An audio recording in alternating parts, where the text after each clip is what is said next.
La Gemara de ce matin, Baba Batra 98a.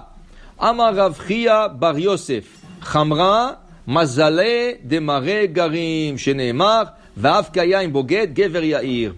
Pour faire du bon vin, ça prend un bon mazal. Il y a des gens qui font du vin et le vin il sort bien. Il y a des gens qui ont toutes les techniques, mais le vin ne sort pas bien. C'est un mazal. Chaque chose, tu as besoin d'un mazal. Okay? Chaque chose, il y a un mazal. Il y a des gens, là où ce qui touche, ça devient de l'or. Il y a des gens, là où ce qui touche, ça devient du sable. Okay? Alors, pour dire chaque chose, il a son mazal. Et le vin dépend d'un mazal.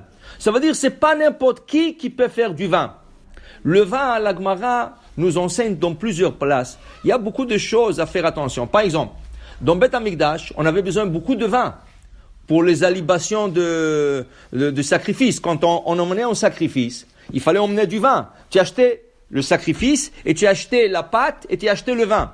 Au moment que le sacrifice est brûlé sur le feu, on prend du vin, on le verse sur l'autel. C'est pas directement comme ça, il y a un pichet. Au coin de l'autel, il y a un pichet, tu mets le vin dans le pichet et ça coule sous le feu, là où le sacrifice est en train de se brûler. Okay? Alors tu as acheté le vin. La Gemara nous enseigne là-bas, dans Menachot, la Gemara dit, le Kohanim fabriquait le vin et ils vendaient. Ils fabriquaient le vin, ils vendaient. Il y a une loi très spéciale dans le vin. Quand tu fabriques le vin, tu n'as pas le droit de parler dans la chambre où tu fabriques le vin. Si tu parles un ou deux mots, tu as gâché le goût du vin. Un vrai vin, tu n'as pas le droit de parler. Alors comment?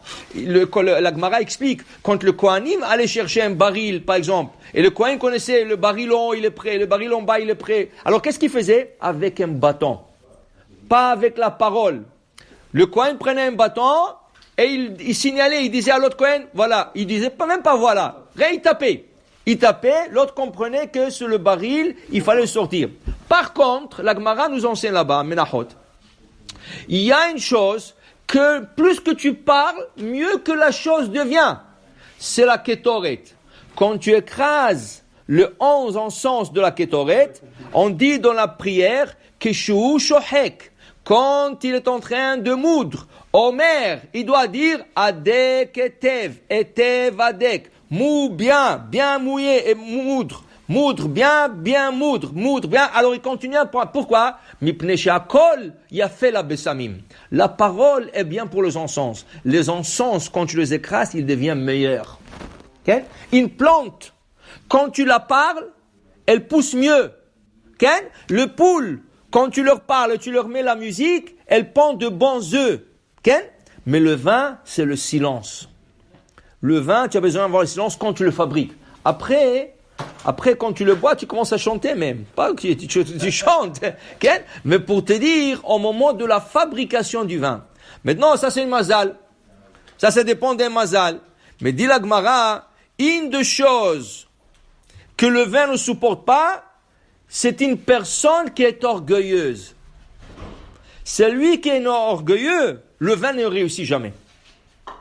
Le vin jamais va réussir pour quelqu'un qui est orgueilleux. Okay?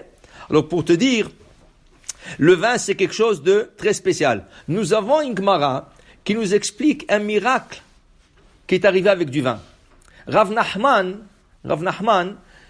il avait 400 barils de vin qu'il fabriquait lui-même.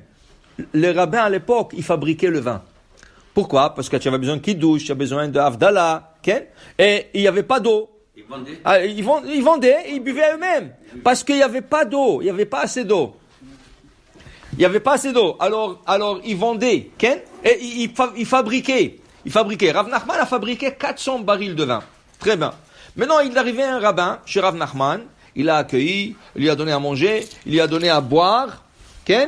Et quand c'était au moment du Birkat Hamazon, ils ont pris un verre de vin et ils ont fait Birkat Hamazon à la cosse avec un verre de vin. Très bon.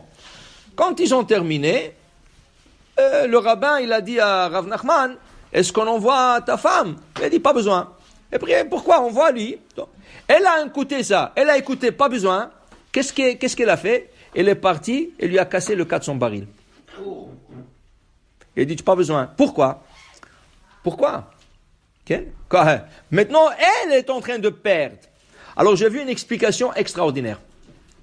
On dit, Baït, she'en hayayin nishpach bo kamaim en bo bracha. Une maison où le vin ne coule pas comme de l'eau, il n'y a pas de bracha. Qu'est-ce que ça veut dire ça? Regarde, quand de l'eau tombe sur une nappe blanche, ok, c'est un peu mouillé, mais ça tâche pas. Okay? Les gens, peut-être ils sont pas contents, mais ils s'énervent pas. Quand du vin, il tombe sur une nappe blanche, ça laisse une tache. Maintenant, il faut changer la nappe, et ça est taché, et tu t'énerves. Has v'shalom, si tu t'énerves, il n'y a pas de bracha dans cette maison. Le vin doit couler comme de l'eau. Comme l'eau, elle coule, tu t'énerves pas.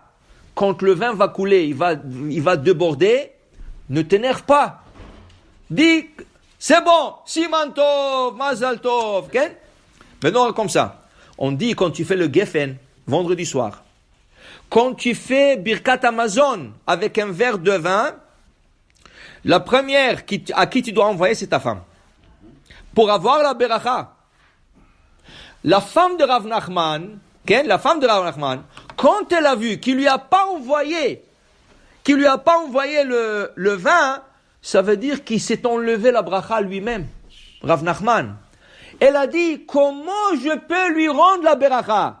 Je dois lui casser le baril de vin, comme ça le vin va couler comme de l'eau, et comme ça il aura de retour la bracha.